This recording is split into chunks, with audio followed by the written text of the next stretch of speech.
Karen, you're muted. I don't know if you're telling me that I have the green light to start. No, okay, all right, good. We're going to start. Let me just say this is Karen Argenti from the Bronx Council for Environmental Equality. Everybody could put their name in the chat and their affiliation. And if you want to come to more meetings like this is the Water Committee of VCQ. Just give us your email if I don't already have it. And Kathleen, you can go ahead. Kathleen, identify yourself. Sure. Hi, everyone. My name is Kathleen Esposito. I work for the New York City Department of Environmental Protection. I'm in the Bureau of Wastewater Treatment, and I am wearing two hats now. I work on our capital planning and our long-term planning and delivery, and I also manage all of our consent order work in the Office of Regulatory Strategy. And I'm really excited to talk to you about this Rikers study today. So yeah, thanks to Echo Carly. Thank you for inviting us. I'm going to have my neck twisted because I'm on two screens and it's working over there. So I'm going to stay with it. Okay. So he is responsible for completing a feasibility study. The title of the contract is Feasibility Study for the Consolidation of New York City Wastewater Resource Recovery Facilities on Rikers Island. Our plants were formerly known as wastewater treatment plants, or WWTPs. The industry and DEP alike are moving towards an acronym WRRF. So you'll hear me say WRFs, but if there are any acronyms that I stump you with, definitely throw up your hand or ask me to pause for a minute. We'll take questions at the end, or is that okay? Or do you want us to do it as you go? Whatever you want. I'm easy. Okay. So we didn't want to presume that you all knew about DEP, although you are environmental folks, so that's nice. DEP treats brings the drinking water to the city and treats about 1 billion gallons of wastewater per day at 14 different treatment plants across the city. The plants are significant. They're quite large. They're located in each borough. And the ones that we're talking about today, if you can see my arrow, are what we call the Upper East River WRFs, which are the 4 that you see here. So Wards Island, Hunts Point, Tallman Island, and Bowery Bay. So the overview of the study, and this is just a zoom in of those 4 Upper East River sites. We are, as I said, we're required by local law 31 of 2021 to conduct a study to assess the feasibility of constructing a consolidated WRF on Rikers Island. And this map shows why that makes a lot of sense. You have Rikers Island there outlined in the center of virtually, the 4 Upper East River sites. And again, we have Bowery Bay, Wards Island, Hunts Point, and Tallman Island, all located within about a 2-mile radius of Rikers Island. These plants treat many 100 million gallons of wastewater per day, and twice that flow during wet weather events. And several of the plants are approaching their 100-year birthday, which presents a challenge in terms of maintenance and future regulatory compliance. So we think a lot about the reasons why the opportunity to do this study was exciting for us at DEP. For me, this is like a career-changing opportunity to look differently at the way we maintain our plants. And so I'm really proud to be a part of the team.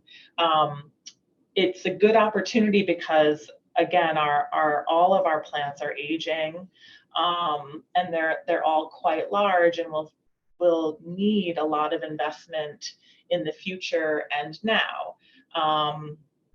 Operating and maintaining these facilities to modern standards, it's not as cost effective as building a new facility.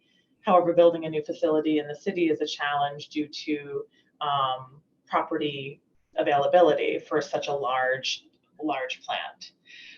We have challenges that we've experienced in the past several decades and that we're really trying to look ahead to and better prepare for, related to population growth and a changing climate, extreme wet weather events, which we've all experienced and which can really wreak havoc on our facilities, which are necessarily located near the water. And it's an amazing opportunity for us to take a really long look at the facilities. When we do our capital planning, we're kind of looking at our nearer decades. And this study has given us an opportunity to really look over the 100-year profile at how we're going to upgrade our facilities, whether they remain where they are or are consolidated onto Rikers, and really think about future and anticipated regulatory requirements to understand what it's going to take to continue to meet permit and our kind of broader water quality improvement goals.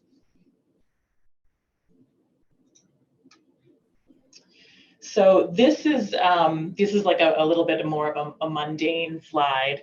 These are the tasks that are in the contract for the project, and we've really put a lot of thought into making sure that we maximized the benefit of the study. And one of the things that we did was we didn't want to look at just one way to consolidate the 4 Upper East River WRFs onto the island. We wanted, and this kind of goes back to the idea of maximizing the benefit and thinking about different consolidation schemes and this opportunity in a different way. And so the contract requires that we look at 4 different scenarios, and that will provide us with a spread. We're not necessarily looking for the silver bullet or the one way to do this and then to kind of drive forward with some kind of a design plan. We wanted to be thoughtful about what's possible, given the opportunity to start from scratch.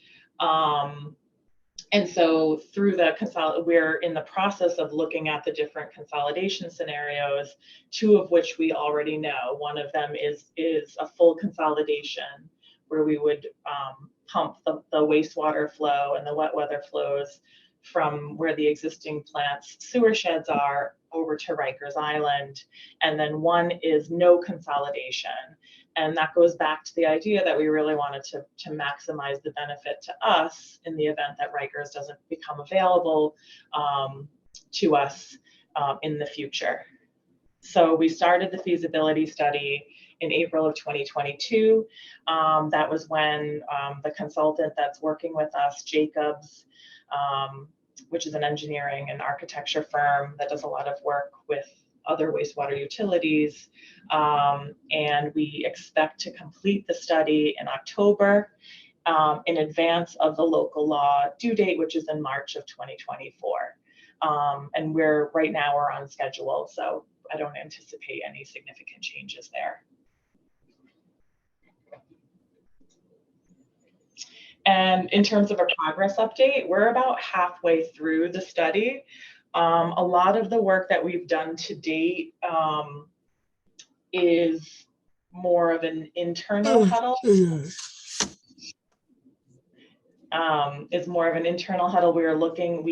We conducted site visits. We were able to go to Rikers Island and walk the site and look at the different infrastructure there and start to conceptualize where we would locate the consolidated facility. We've spent a lot of time at the 4 existing sites, looking at the state of good repair or lack thereof, and thinking about, how we would potentially upgrade the facilities into the future, or how to kind of get the flow from point A to point B. And a lot of work looking at, technology selection, and thinking about phasing and when, what we would need to do at the existing facilities to maintain them until they're consolidated, because this is not something that would happen in a short amount of time. The nature of our infrastructure and the way that we do designs is very it takes a long time, and particularly for a project of this magnitude, we're talking over a decade before we started really getting much traction with designs and facility planning. We're working on a website. It'll be very basic. I was kind of hoping that we would be able to say that it was live, but we're close. It's going through internal review. And the idea for that is that we'd be able to put up some information as we go. We're doing different types of conditions assessments and things like that, just to show our progress. We're working on finalizing guiding principles to help us, to guide us as we select the consolidation scenarios and look to the final product. We're conducting outreach. We provided a wastewater 101 session to the advocates. I'm not sure if any of you were able to attend that. That was over the summer, and we've been doing outreach with groups like yours over the past few months. And before I hand it over, I did want to say, the Renewable Rikers Act, had us DEP working on the wastewater side of things, but in parallel, there's the Renewable Energy Study, and we've been really working closely with the team there that's about to present to you on their part of the Renewable Rikers Act. And so that's been a great opportunity to just collaborate and say, if we were using this part of the island, what could you do with your part, and how could we really find synergy as we progress both conceptual plans. So with that, that's all I have. I don't know if you want to jump into the energy session, or I'm happy to answer any questions that you have. It's totally up to you. Maybe we have some time for some questions. I mean, is there any questions that people have, or do you want to wait until we hear from the other side?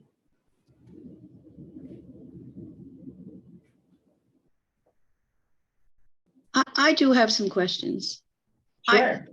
As part of it, what will you do with the piece of land that you're going to leave? That is beyond the scope of our contract. DEP was really tasked with looking at the possibility, the ways that we could consolidate the facilities onto the property at Rikers, and we're looking at what we would need to retain at the existing sites for our operations, like basically getting the flow from where we have the existing facilities over to Rikers. But we're not looking at redevelopment or any type of remediation activities. It's more just what portion of the property could we possibly give back to the city for beneficial use. Okay, so you're not going to deconstruct it?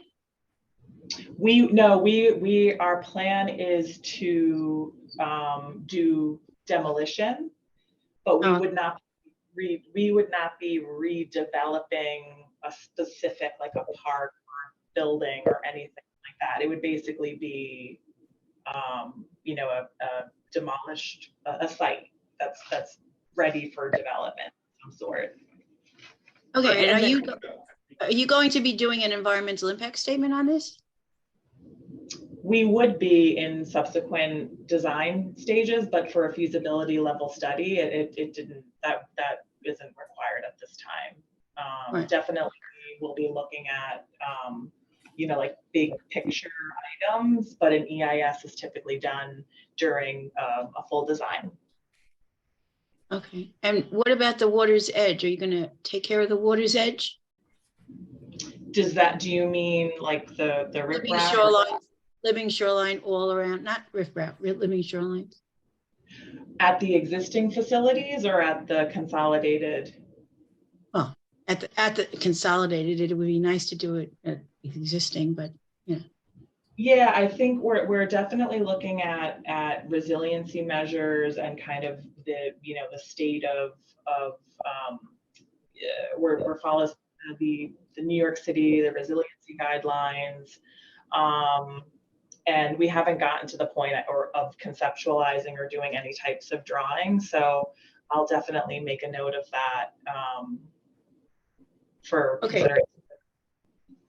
Okay, thank you. I just want one more thing is that, to remind you and everyone else that Rikers Island is in the Bronx. It's Bronx land. And that's one of the reasons why we wanted to hold this meeting, because we always want to be involved in what's happening in the Bronx. I appreciate that. All right, so if you want to make the other presentation, or does anybody else have questions? Raise your hand. Yeah, I mean, I'm curious if anyone has any ideas, like, you talked about the living shoreline, like what you would want your wastewater, like a, ultra modern wastewater treatment facility to look like, or anything like that. I'm always interested to hear that. I would like, if you're gonna move hours to a treatment plant to another place, I would like to have something nice at the places where, Ward's Island and Hunts Point. That would be helpful to the Bronx. Yep. Chauncey? Yeah, on a similar note, I know it's outside, Kathleen, outside of the focus of this study, but I think what Karen just raised is a really important question, especially when, many of us are working to, create access to the waterfront and to address issues of flooding. We're very involved with the Tibbetts Brook daylighting project and looking at ways that we can revision both connecting communities to the waterfront, but also addressing issues of flood and how we can help our waterways be cleaner, safer, and more usable for communities. I think, it's an amazing opportunity to revision, this water, sewage treatment system of a large portion of New York City, and to make something that's state of the art, and that could be an example for the other cities to follow, and hopefully things to move forward, because our combined sewage system is such a problem in many ways. The Harlem River that I work on specifically has the most CSO sites that's any water body in New York City. So anything to cut down on on sewer flowing into the river is always a positive thing. Yeah, I think, obviously living shorelines is important. I think it's going to be a challenge for folks to obviously think about the fact that there is an island and that it's going to be transforming an island into a space that's not then usable or accessible to the community. So, I almost wonder, is there an educational component or something like that where there can be a piece where, student groups and community members can tour, and, if there is that environmental, sustainable energy component that we're going to talk about in a moment, I think the ability to view that things and not have your infrastructure totally closed off from community would be an incredible opportunity. Obviously, there's dangers with that. Just flagging, those things. But great concept, and I'll give space for other folks. Thank you. I appreciate your comments and questions. Thank you, Chauncey. Shino? Thank you. Thank you for looping me in, Karen. This is really actually quite exciting. So I know you're only at the halfway mark, but I'm just curious if you have a sense of how gigantic the consolidated resource recovery facility might have to be, sense of a footprint, and considering sea level rise and all that stuff, how high does this thing have to be raised, elevated beyond whatever level? Do you have any sense of the scale? I'd have to get back to you on the exact elevation. I do know that Rikers is relatively higher elevation than our existing facilities, which is a benefit to us. In terms of the footprint, right now, we're estimating that we would utilize about, maybe it's a small bit more, about 50% of the island, ideally on the western half, where you have some of that original geology, the original parts of the island, and further away from LaGuardia due to air clearance issues and digesters and our infrastructure height.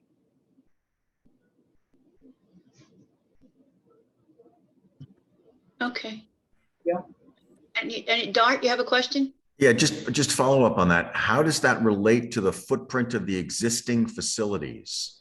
When you're done, is this going to be bigger than what you're replacing or about the same size? No, that's a really interesting question. It would not be like all the facilities added together, because there would be economy of scale in the facility and the way it's constructed and the depth of the tanks and things like that. Yeah. So it'll be smaller than the 4 put together. It would be. I'm trying to see if I could do the math quickly. 2040. I can't. Okay. We can meet again. Sure. All right.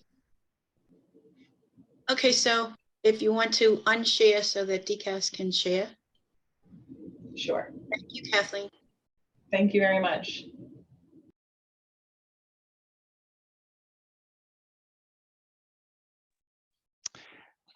Good afternoon, everybody. My name is Charlie Salzer. I'm a program manager at the Department of Citywide Administrative Services, specifically the Division of Energy Management, or also known as DEM.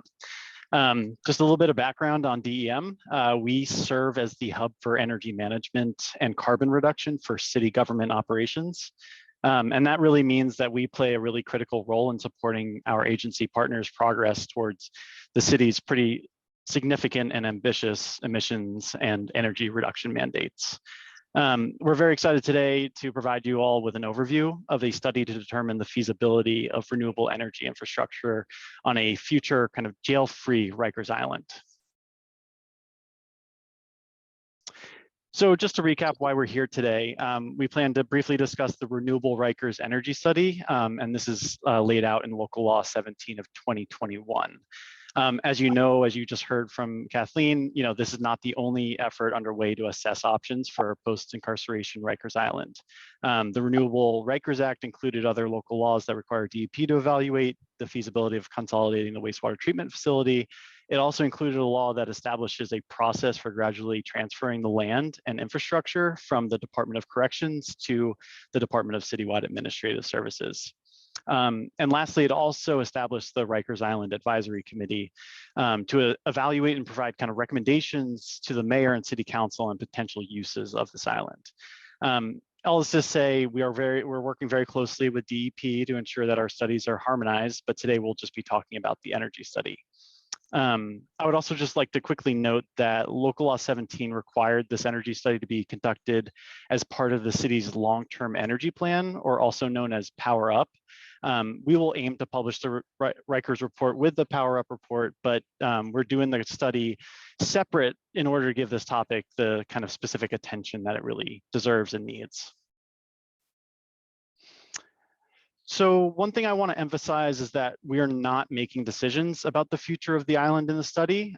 This will strictly be up to the Rikers Advisory Committee to make those recommendations to the mayor and city council. Instead, the point of this study is to provide a decision-making tool in the overall planning for the end of incarceration on the island. We want to make sure that everyone has the research and that allows everybody to compare different scenarios and determine what is and what isn't possible.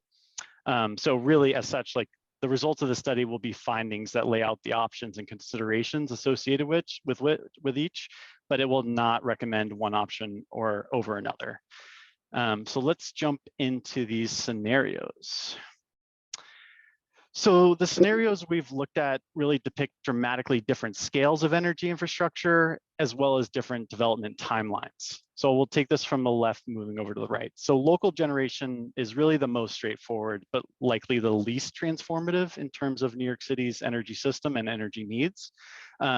you pretty much use up all the land for solar PV and battery storage, and that's the maximum amount of solar and storage that you can put on until the system's useful life, which may be several decades. And this would also really only support a fraction of New York City's electricity needs. Moving over to offshore wind, or OSW, this offshore wind interconnection infrastructure might be more transformative, potentially meeting a substantial portion of New York City's current energy needs. However, this would be a lot more complex and time-consuming projects, and with a lot more uncertainty about like the actual true development timelines. Unlike scenario one with local generation, which is kind of a one and done type deal, the idea would be to create infrastructure that can continually bring in energy from new projects as they come online, rather than just sizing it to meet the needs of different offshore wind projects currently being built at this time. And just generally speaking, offshore wind infrastructure will be much larger than any of the on-site solar generation that we're kind of talking about in scenario one. Lastly, maximum utility. This is a scenario where we are in very close coordination with DEP's Rikers study, whereby we assume a new wastewater resource recovery facility will be built on the land, as well as being paired with solar storage and offshore wind infrastructure. In this scenario, DEP's wastewater facility would actually utilize the power generated from solar, wind, as well as the battery storage, and the remaining power would actually tie back into New York City's grid for consumption by residents. It is important to note, while all three scenarios utilize the entire physical footprint of Rikers Island, we acknowledge that the advisory committee may want to consider other uses for the island. So we really made the scenarios modular, so you could essentially reserve a parcel of the land for another use and scale down the footprint of energy assets accordingly. We will not, however, have done any of the analysis around the energy needs of those other on-island uses. So with that was a very quick high-level recap. I'm more than happy to take any questions that you have, and really thank you so much for having us. Okay, that was interesting, surprising. Okay, who's on the advisory committee? Or more precisely, how many people from the Bronx, people who live in the Bronx, are on the advisory committee? Karen, I apologize, but I'll have to get back to you with that answer. They're appointed by the mayor's office and by city council. And one of the deputy mayor's offices is kind of running the advisory committee. So I'll ask them and get back to you about that. Okay. All right, any other questions, people?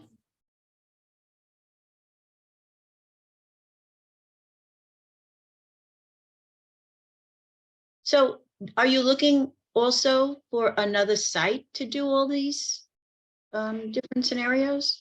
Or are you only looking at Rikers? According to local law 17, we are only looking at Rikers right now. Obviously, there are different efforts around the city that are looking into offshore wind interconnection, solar, battery storage, but this is just specifically looking at Rikers Island.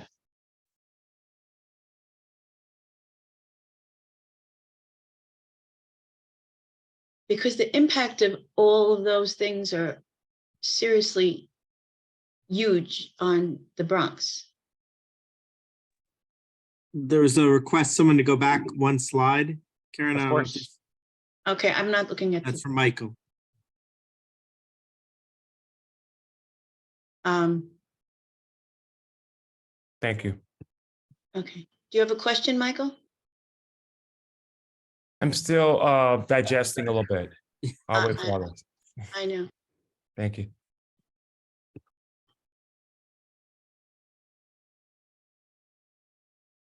Karen, my name is Katie Schmid, also at DCAS, working with Charlie. I think we recognize the scale of this, and we are all kind of looking at renewable energy generation and understanding the scales and where renewable generation is possible and what infrastructure is necessary to support it.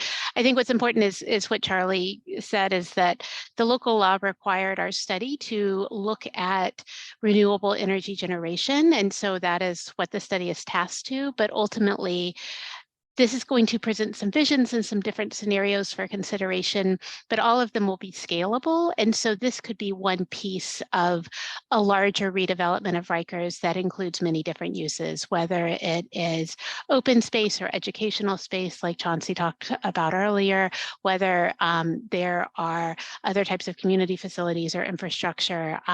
So I think we're really looking to create some scale and vision for future decision makers.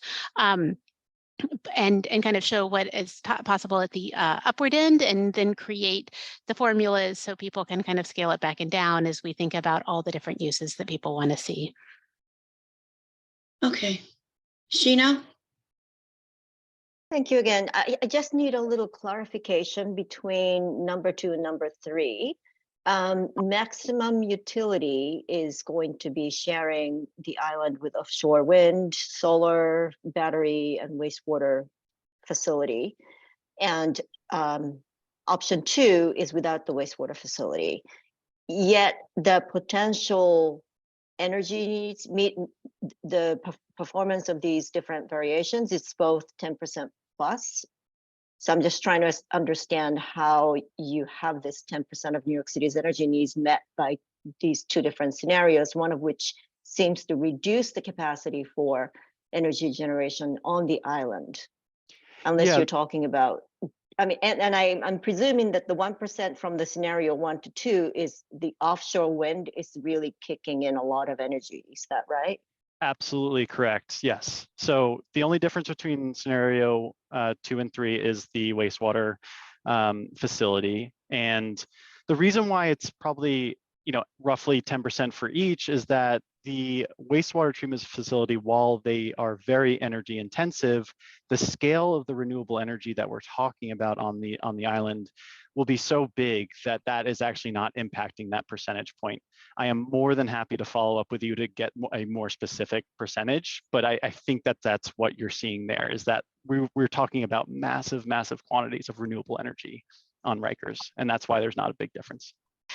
I also think, Sheena, like as we're starting to talk, with our partners in the infrastructure space, there are going to be other limitations on the transmission capacity at Rikers Island, namely how we run our transmission lines and how we interconnect with the grid. And so while there is a footprint available for a significant amount of offshore wind transmission, there might be other limitations on how scaled that facility is. And so that's what we're in the process of analyzing now with our consultant team.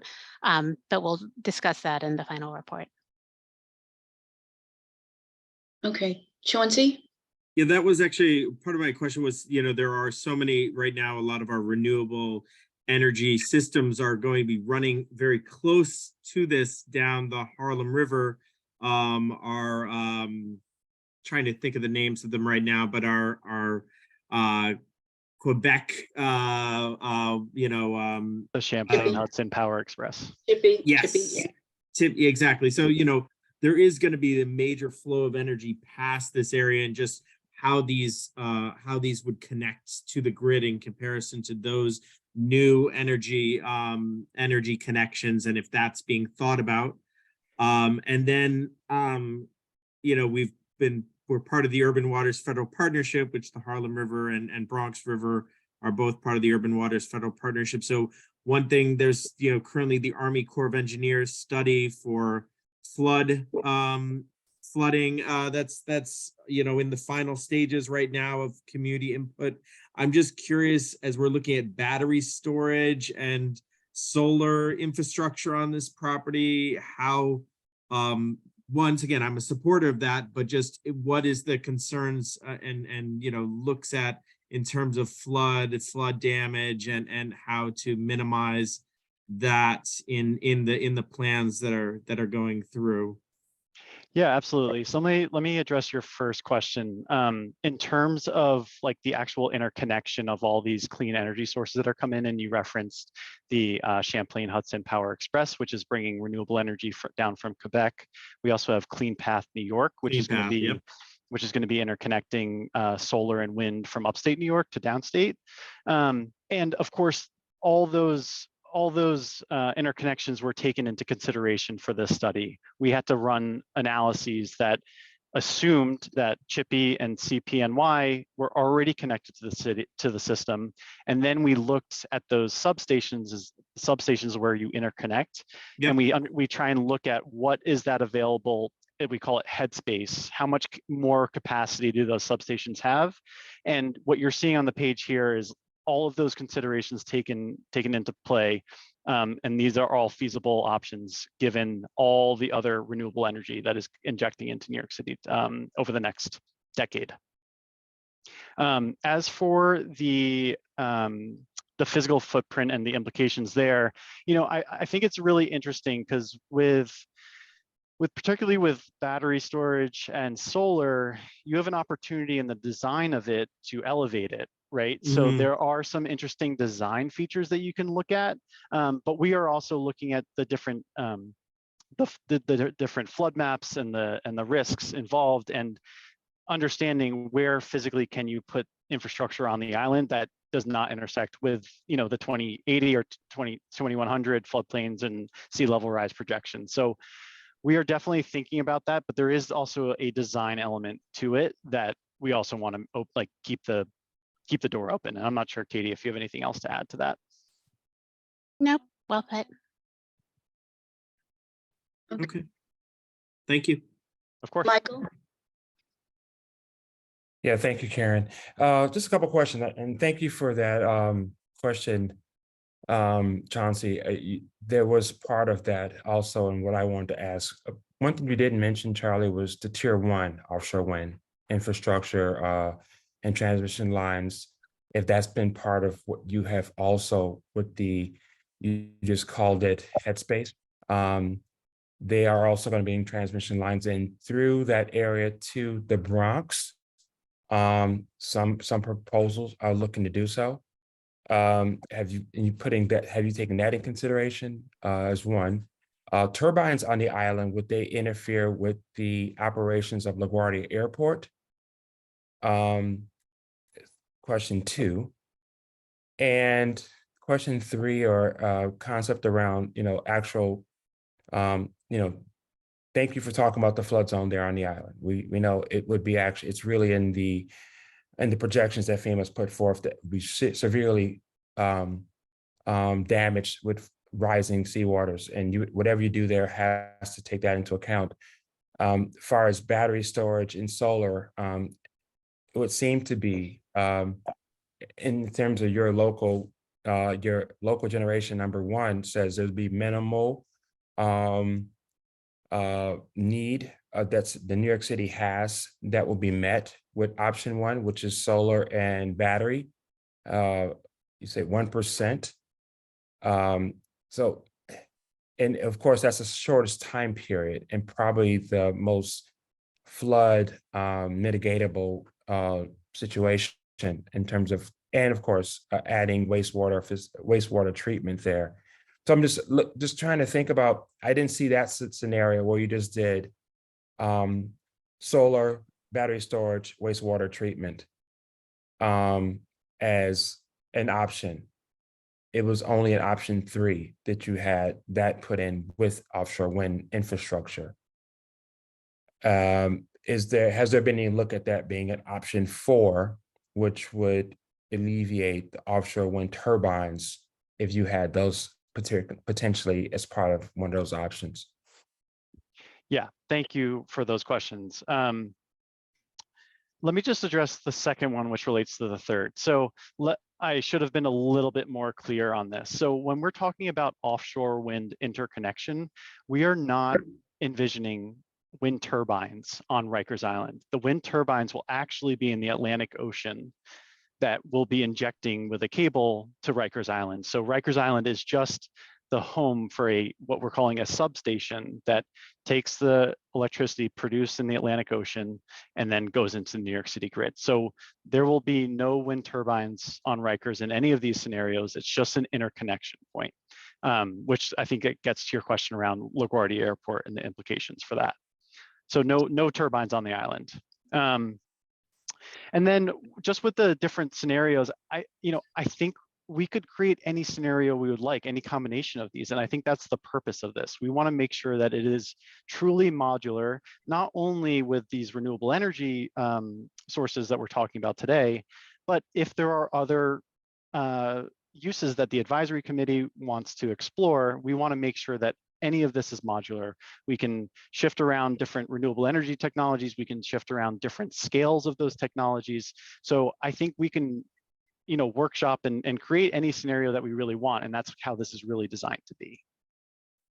And then I just have a follow-up question for you on your first question. You mentioned tier 1 transmission. I'm unfamiliar with that. Could you just briefly explain that to me? Yeah, the tier 1 is the offshore wind projects that, and the offshore leases that have been granted to several different potential. The RFP was just responded to last week. Yeah, right? Michael, I can jump in on that.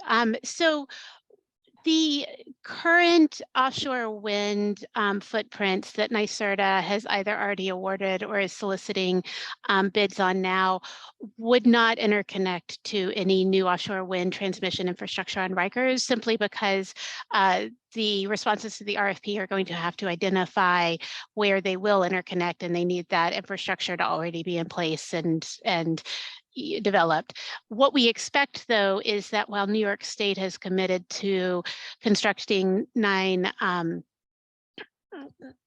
gigawatts of offshore wind, 9,000 megawatts of offshore wind. It's been a very long day.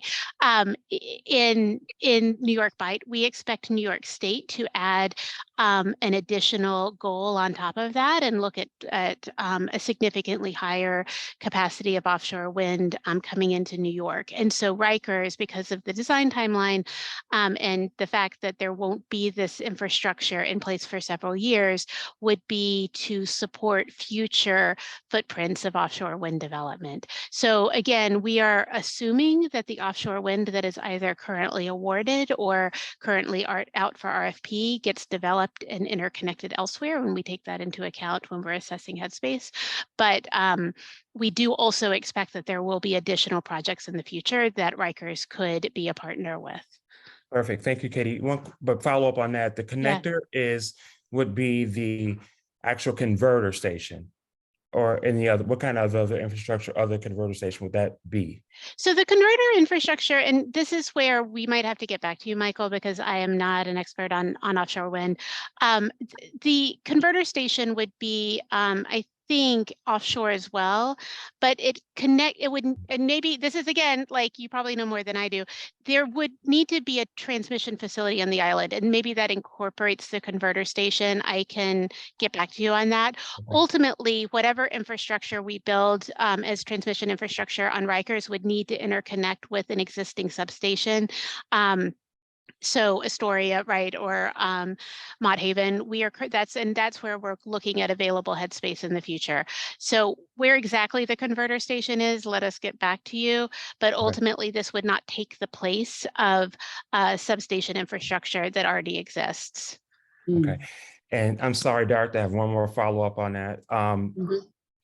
You've given us percentages, but you haven't given us how much generation that you, in terms of megawatts, are you looking to produce in these scenarios? Maybe. Okay, thank you. Yeah, that'll be in the final. Oh, there you go. Okay, thank you. And so that leads to about our peakers, right? So we have peaker plants in the Mott Haven Port Morris community, and we're looking to get those shut down ASAP, right? They're the most vulnerable community. They have the highest vulnerability index level and any other peakers around the state of New York. And we would like whatever done at Rikers to make its renewable energy come online, which we are desperate for, would be directly in line with shutting down any potential peakers either in the Bronx or Queens, because we're breathing that same air from both of those toxic facilities. Absolutely. And that's why we know we need to study transformative options on Rikers. And well, we all know like solar and battery is important, and we need to take advantage of it wherever we can. We know we also need other types of infrastructure that can make a meaningful difference so that we can continue to work toward shutting down those peakers. Thank you. It would be great if we could, in the final report, there is some sort of commitment to, I know the current plan, Michael, correct me if I'm wrong, is the close down of the peakers is in another 4 to 5 years. But it would just- 2035. Oh, no, I'm sorry. Yes, right. Not, yeah, that's right.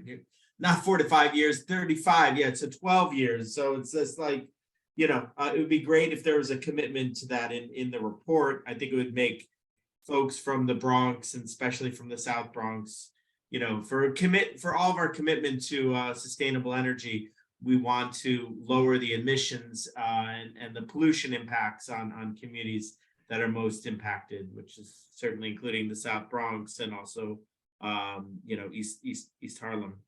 So the long-term energy plan, of which this will be an appendix or, released in relationship to, does include a transmission study to look at future transmission infrastructure in New York City. And I think we are like all aligned on that goal. What I'll say is that a commitment to shut down the peakers really is a long-term transmission need, or hopefully a shorter term transmission need, but one that we are really relying on state regulatory partners, our utilities, a lot of different parties. And so, I think, first of all, Rikers is never going to be the only piece that enables us to commit to expediting the shutdown of peakers. It is an important piece, but one part of the puzzle. I also think that this is something that we need to work towards as a city, and we really rely on the advocacy of groups like yours and We Act and all of our partners to keep the pressure not just on the city, but also on our state regulators to make sure that goal stays front and center. I think we will go back to our partners at MOCEJ and relay this message because we certainly understand its importance, and we're all working to get there. Certainly, I just wanted to it's been a share as with each of the sustainable energy plans that are impacting the Bronx and the Harlem River area. When we've met with applicants that are applying with this, when we've met with the state and city and other agencies, it's just been a demand that we've shared, is that communities like our own, like the South Bronx, that are most impacted, environmental justice areas should be part of these plans, acknowledging that and addressing decades of harm that's been done to those communities. Thank you. Dort? My turn. Hi. So I almost hesitate to ask this question, and it might be a little early, but I presume that somewhere down the road, there's going to be a ULURP process here, and someone will get to make a decision about whether this scenario combined, where we're getting the maximum utility out of this, is in fact what happens to the island.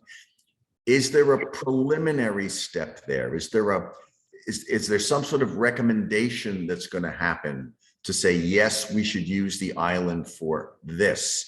Because I'm sure there will be people that say we should build a whole new town there, a whole new housing thing. We should give it to universities, or we should do something else with it. When does this become the proposed action, as it were, in a ULURP process and an EIS process? And who makes that recommendation or decision to put it in there? Yeah, let me grab this, Charlie, just because ULURP is a beloved and complicated process. So we all understand it, so that's okay. No, but I think shorthand. Yeah, I think there is this study informs the process that will happen before we get to ULURP. So the Renewable Rikers study, DEP's study on WRRF, all of these pieces are really to flesh out as options, potential uses for the island. There are likely going to be other, whether there's studies or advocacy efforts about other use types, whether they are, as we were talking about earlier, community open space, whether they are, composting facilities. Like, I think there are a lot of people advocating for a lot of things. And this is really the function of the advisory group that is going to take all of those ideas and make recommendations both to the council and to the mayor. And then the council and the mayor will make a decision about what goes on the island. And it could include no energy infrastructure. It could include 100% energy infrastructure. It could include a mix of things. And then that decision is what will go through ULURP and what will be assessed in environmental review. There might be scenarios and options at that point in time. You know, this decision point is years in the future.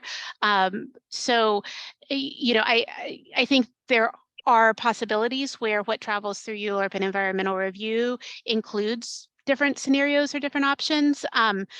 But yeah, it's that there will be a decision about what goes through ULURP as an intermediate step between our reports coming out and the land use process beginning.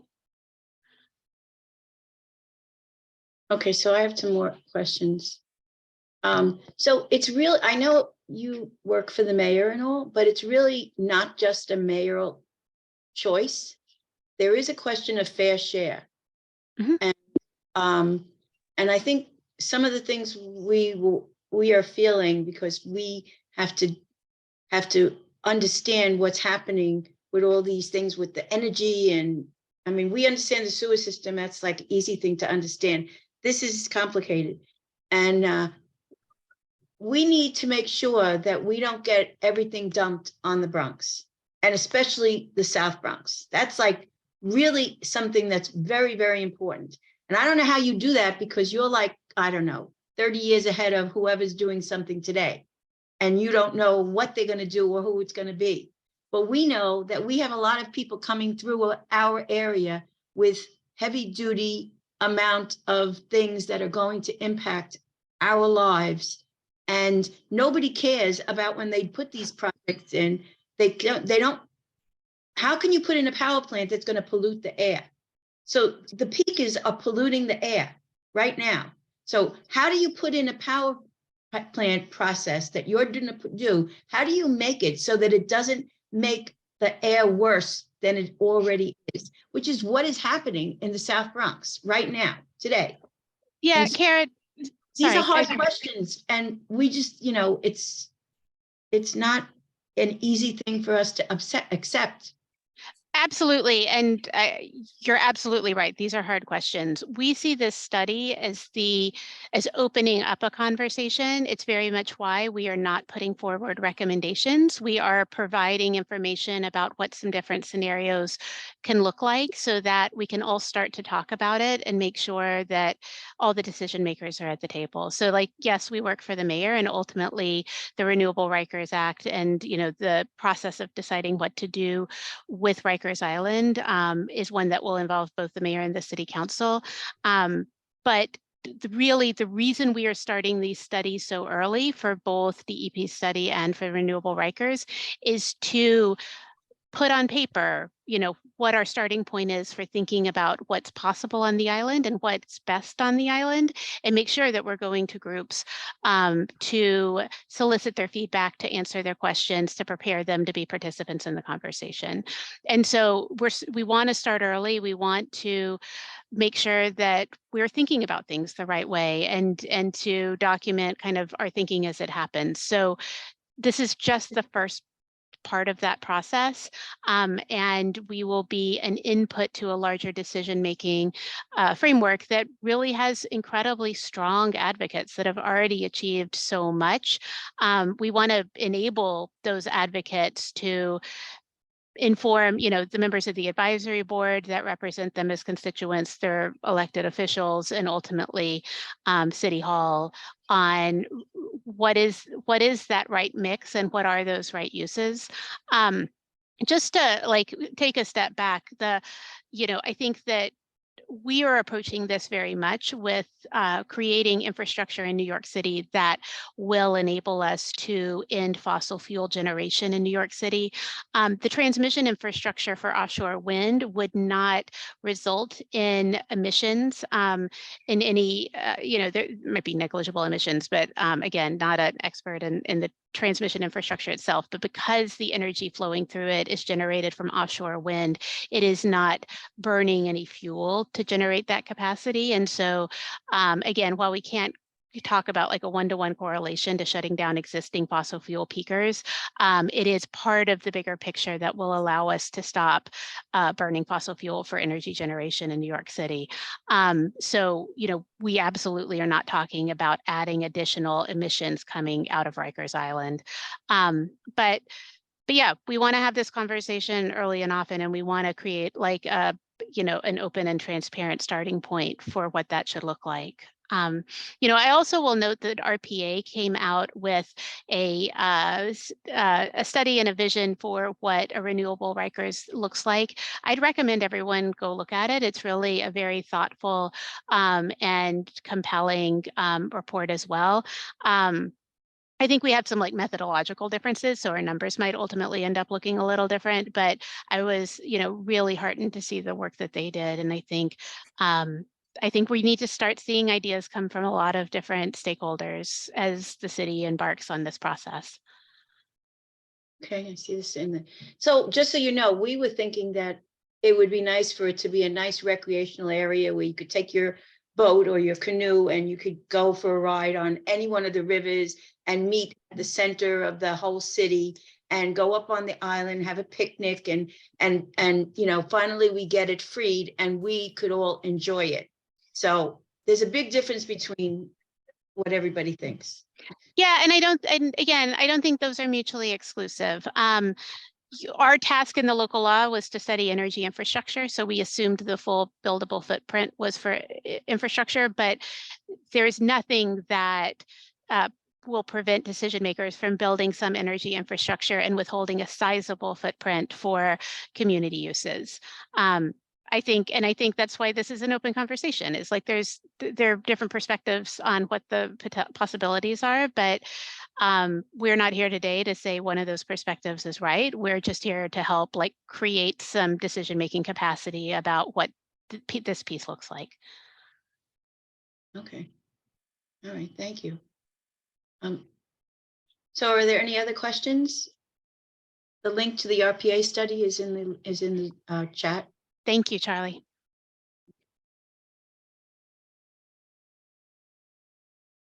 I think that's nobody else has any questions. Thank you. All right, thank you so much for having us. And please don't hesitate to reach out if you have any additional questions. We're happy to follow up. Thank you, Effie, for helping us put this meeting together. It was really very interesting. Yes, it definitely was. I'm happy, and we'll definitely be in touch with you for follow-ups and stuff. Okay. All right. All right. Thank you, everybody. Good night, everyone. Okay. Nice to meet you. Good night. Take care, Sam. Thank you. Okay.